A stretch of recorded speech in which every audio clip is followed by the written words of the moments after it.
আকাশছোঁয়া স্বপ্নের সলতে পাকানো কি শুধু রাজপ্রাসাদেই সম্ভব, নাকি সমুদ্রের নোনা হাওয়ায় ঝাপসা হয়ে যাওয়া কোনো এক জীর্ণ বস্তির সিমেন্টের পাইপেও জন্ম নিতে পারে মহাকাশ জয়ের বীজ? যেখানে ক্ষুধার জ্বালায় শৈশব বিক্রি হয় ভাঙারি মালের দোকানে, সেখানে এক কিশোরের তপ্ত দীর্ঘশ্বাস আজ চ্যালেঞ্জ ছুড়ে দিয়েছে ৫,০০০ কোটির এক দানবীয় রকেটকে। অভিজাত বিজ্ঞানীদের অহংকার যখন যান্ত্রিক ত্রুটির গোলক ধাঁধায় বন্দী, তখন ছেঁড়া চটি আর ধুলো মাখা হাতেই লুকিয়েছিল এক অসাধ্য সাধনের মন্ত্র।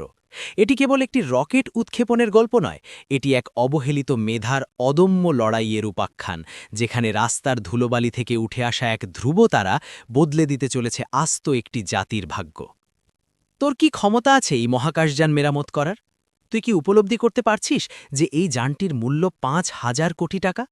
যদি এটি উৎক্ষেপণ করা না যায়, তবে আমার সবকিছু ধ্বংস হয়ে যাবে। আর যদি তুই এটি সচল করতে পারিস, তবে আমি তোকে ৫০ কোটি টাকা পুরস্কার দেব। সাগর থেকে ধেয়ে আসা আর্দ্র বাতাস সেই ঘিঞ্জি কলোনিতে এক বিচিত্র স্যাঁতসেঁতে অস্বস্তি ছড়িয়ে দিচ্ছিল। জংধরা টিনের চালা থেকে বৃষ্টির জল চুইয়ে পড়ছিল, মাথার উপর বিদ্যুতের তারগুলো বিপজ্জনকভাবে দুলছিল, আর তার ঠিক নিচেই ছিল এক পরিত্যক্ত ফাঁকা জায়গা। সেই ময়দানের একপাশে পড়ে থাকা একটি পুরনো কংক্রিটের পাইপের ভেতরে ১৭ বছর বয়সী এক কিশোর বসবাস করত। তার নাম ছিল আর্য। পাড়ার মানুষ তাকে নাম দিয়ে নয়, বরং তার কাজ দিয়ে চিনত। সেই জঞ্জাল কুলোনো কিশোরটি। আর্য প্রতিদিন ভোরের আলো ফোটার আগেই জেগে উঠত। তার মা প্রায় ৪ বছর আগে লোকান্তরিত হয়েছিলেন, আর বাবার কোনো খোঁজ কেউ জানত না। তার জগৎ বলতে ছিল ওই কলোনি, ওই পাইপ আর ওই চটের বস্তাটি, যাতে সে দিনভর সংগৃহীত ভাঙারি মাল স্তূপ করত। অকেজো ফ্যান, পুড়ে যাওয়া তামার তার, পরিত্যক্ত ইলেকট্রনিক বোর্ড আর পুরনো ব্যাটারি, অন্যান্য শিশুদের কাছে যা ছিল আবর্জনা, আর্যের কাছে সেগুলোই ছিল তার পাঠ্য বই। সে প্রতিটি যন্ত্র খুলে খুঁটিয়ে খুঁটিয়ে দেখত এবং বোঝার চেষ্টা করত যে সেগুলো কিভাবে সচল থাকে আর কেনই বা বিকল হয়ে যায়। সেই জনবসতির ঠিক পেছনেই ছিল এক দীর্ঘ নিরাপত্তা প্রাচীর। সেই প্রাচীরের ওপারেই অবস্থিত ছিল ভারতের সর্ববৃহৎ রকেট উৎক্ষেপণ কেন্দ্র। সেখানে মাঝে মধ্যেই ধবধবে সাদা কোট পরিহিত বিজ্ঞানীদের যাতায়াত দেখা যেত। বিশাল আকৃতির রকেটগুলো যখন ট্রলিতে করে নিয়ে যাওয়া হতো, আর্য ঘণ্টার পর ঘণ্টা সেই প্রাচীরের পাশে দাঁড়িয়ে অবাক হয়ে তাকিয়ে থাকত।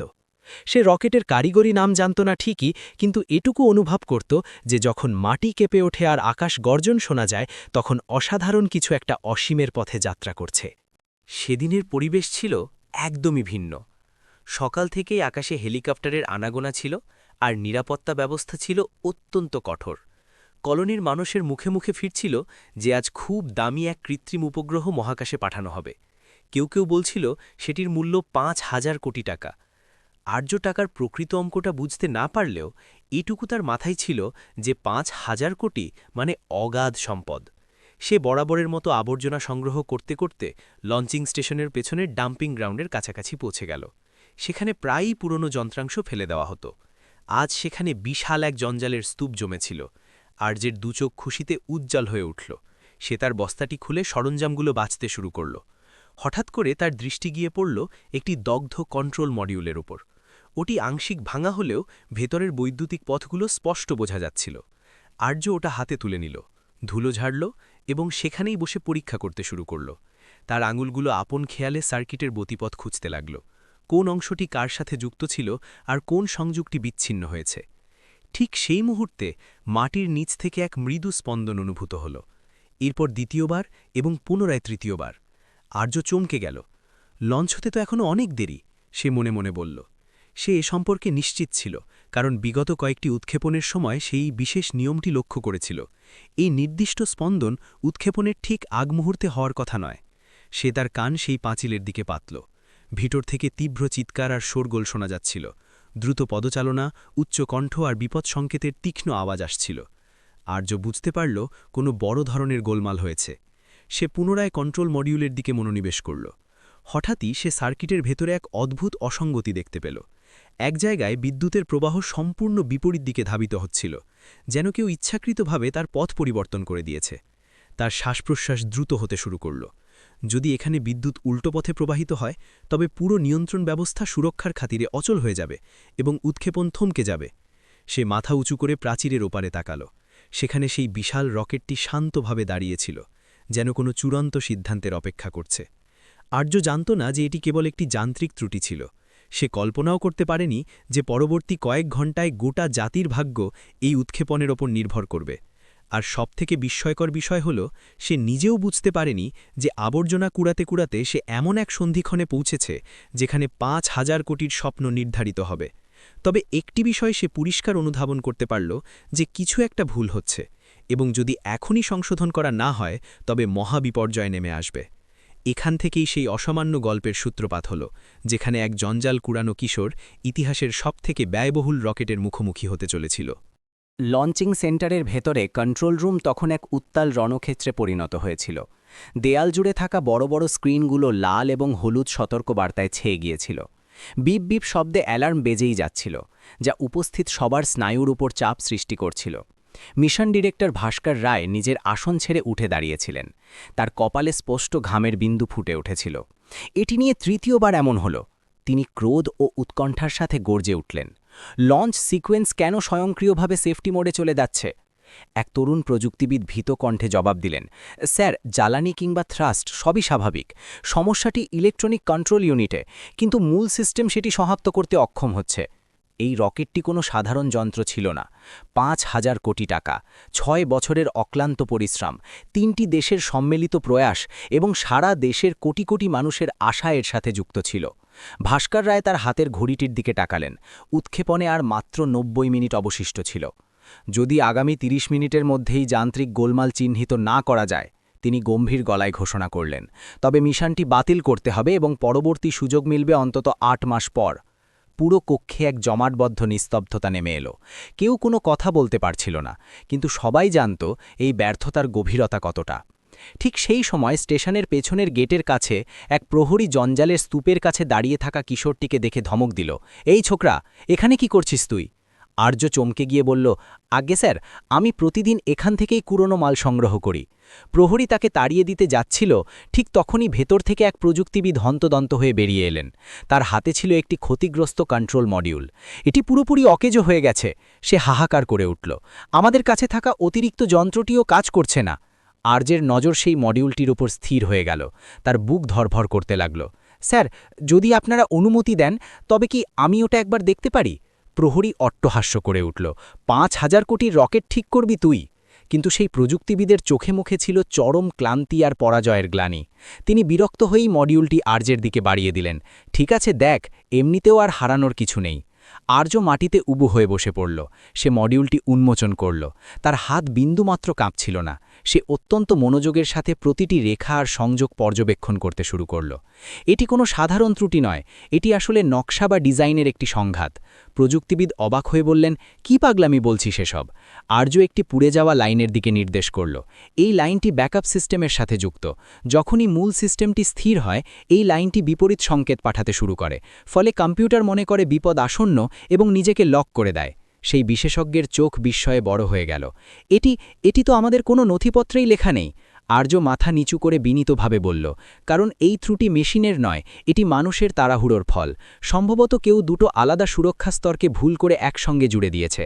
সেই বিশেষজ্ঞ আর এক মুহূর্ত অপেক্ষা না করে কন্ট্রোল রুমের দিকে দৌড় দিলেন, এবং আর্য সেখানেই একা বসে রইল। সে কল্পনাও করতে পারেনি যে সে কেবল সেই দরজায় কড়া নেড়েছে যা শুধু উচ্চশিক্ষিতদের জন্য সংরক্ষিত। কিন্তু সময় ফুরিয়ে আসছিল। কন্ট্রোল রুমের ভেতর থেকে প্রথমবার আদেশ এলো, সেই কিশোরটিকে ভেতরে নিয়ে এসো। আর এখান থেকেই এই কাহিনী এক অভাবনীয় মোড় নিতে শুরু করল।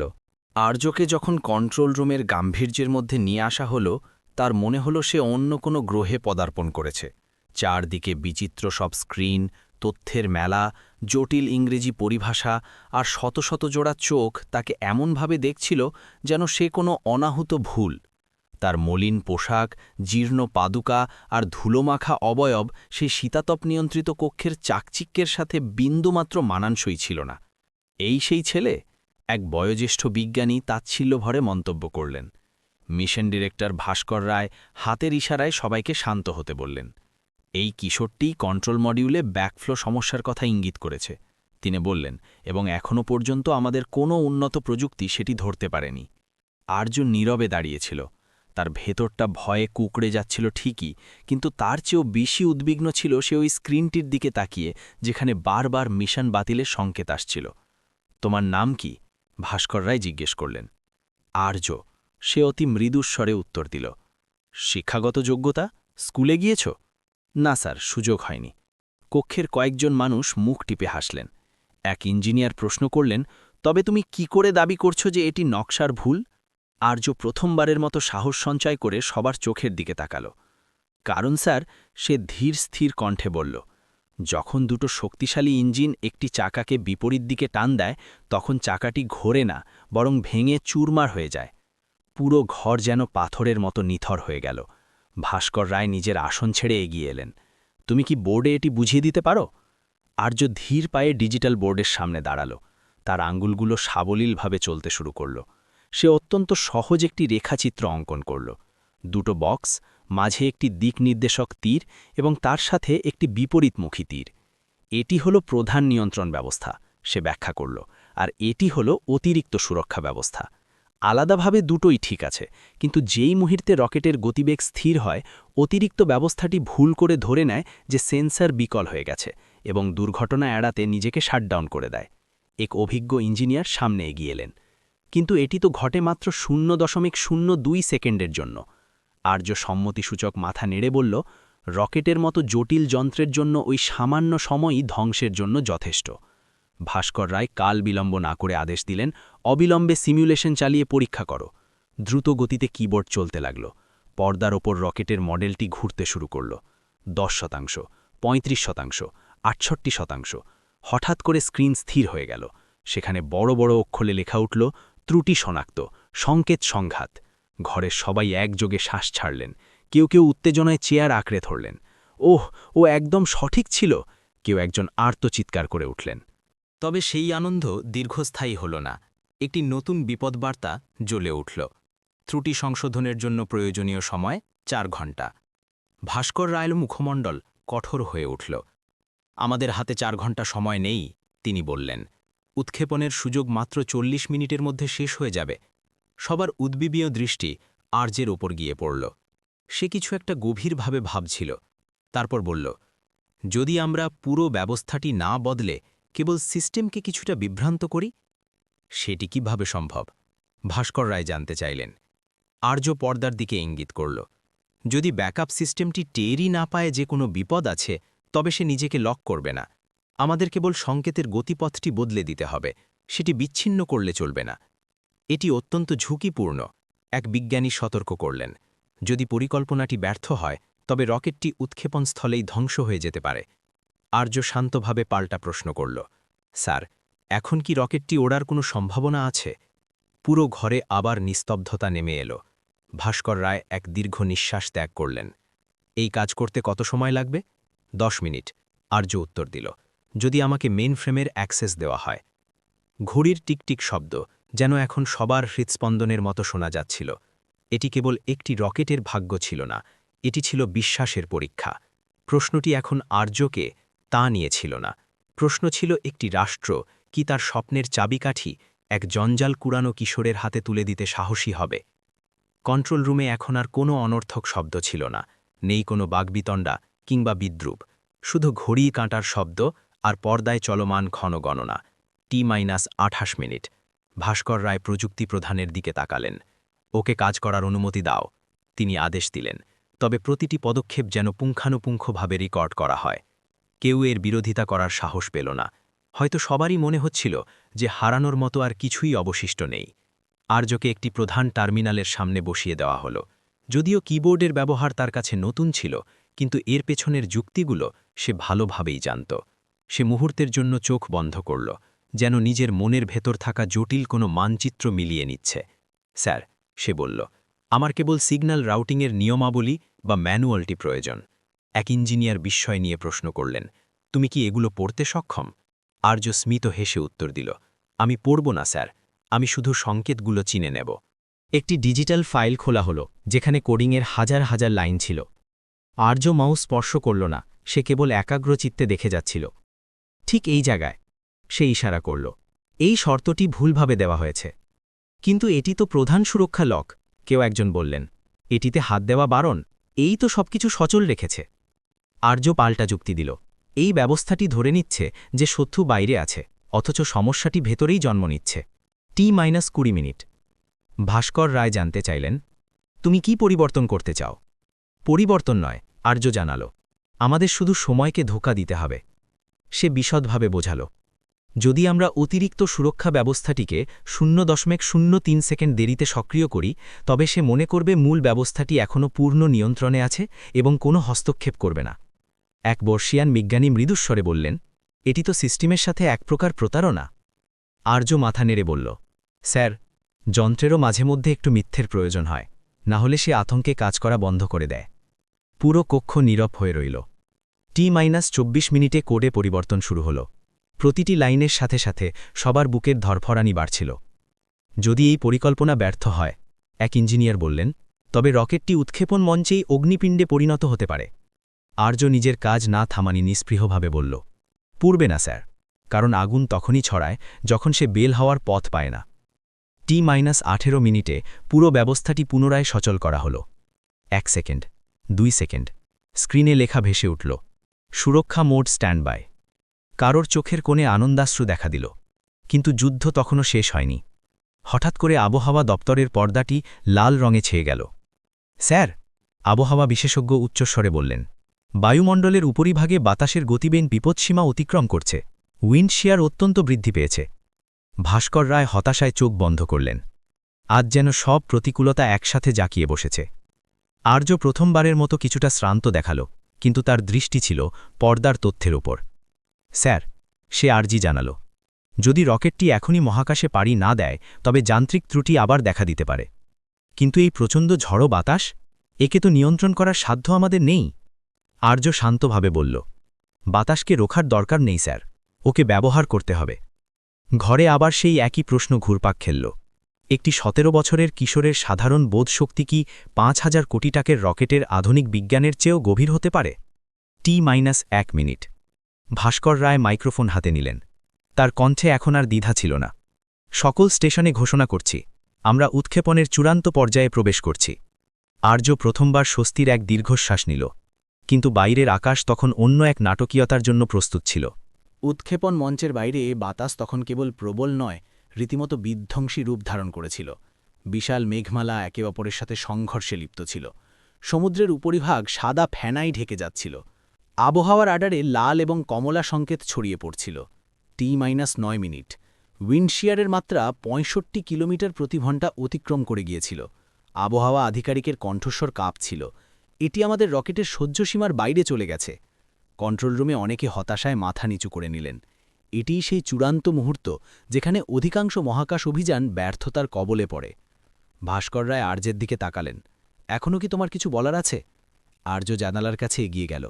দূরে লঞ্চপ্যাডে দাঁড়িয়ে থাকা বিশাল রকেটটি হাওয়ায় সামান্য দুলছিল, যেন সেও কোনো এক অস্থির শ্বাস গ্রহণ করছে। স্যার, আর্য বলল, আপনি কি কখনো খরস্রোতা নদীর ওপর দাঁড়িয়ে থাকা ব্রিজের কথা ভেবেছেন? কোনো উত্তর এলো না। যদি জল সরাসরি ব্রিজের থামে আঘাত করে, তবে ব্রিজটি ভেঙে পড়তে পারে। কিন্তু যদি জলের প্রবাহকে অন্য পথে বয়ে যাওয়ার সুযোগ দেওয়া হয়, তবে সেই জলই ব্রিজকে আরও শক্ত করে ধরে রাখে। সে কম্পিউটার স্ক্রিনের দিকে ইশারা করল। রকেটটি এখন বাতাসের সাথে লড়াই করার চেষ্টা করছে। যদি আমরা শুরুর 20 সেকেন্ডে রকেটের ডানা বা অ্যাঙ্গেল অফ অ্যাটাক সামান্য বদলে দিই, তবে বাতাস তাকে ধাক্কা দেবে না, বরং ওপরের দিকে ঠেলে দেবে। এক প্রবীণ বিজ্ঞানী প্রতিবাদ করলেন, এটি কোনো তত্ত্বে বা বইতে লেখা নেই। আর্য ধীর কণ্ঠে বলল, স্যার, আমি বই পড়ার সুযোগ পাইনি, কিন্তু আমি অনেক ঘুড়ি উড়িয়েছি। T-6 minute. ভাস্কর রায় প্রযুক্তিগত দলের দিকে তাকালেন। কতটা পরিবর্তন করতে হবে? 2 ডিগ্রি, আর্য জানালো, এবং প্রথম 15 সেকেন্ডের জন্য ইঞ্জিনের নিয়ন্ত্রণ বাতাসের ওপর ছেড়ে দিতে হবে।